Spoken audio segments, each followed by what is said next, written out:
Hi guys, this is Boy Puso and today tuturuan ko kayo kung paano gumawa ng YGG account. Tara!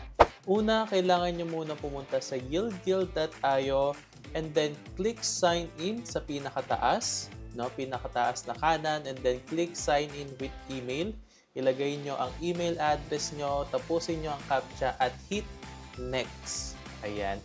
So, after that, may kita nyo na nag-send sila ng link doon sa Gmail or sa email na gamit nyo. Click nyo yan at click nyo yung kulay blue na link na yan. Tapos, ayan na, sa account setup na kayo. Connect Discord, connect wallet, but for now, skip for now.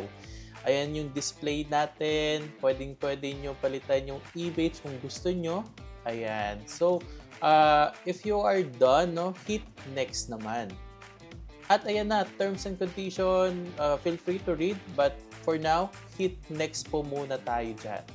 Ayan.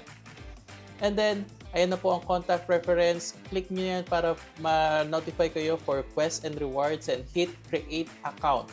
And ganun lang kadali po ang paggawa ng account at pwede nyo nang i-connect yung mga available accounts nyo just by clicking settings and click manage connections po natin. So, andyan na po ang MetaMask and everything, and you can connect your immutable passport. And that's it, guys. Ganun lang kadali gumawa ng YGG account, diba? Diba? So, sobrang dali gumawa ng YGG account. Ano pang hinintay nyo? Gawa na. See you guys on the next one. Bye!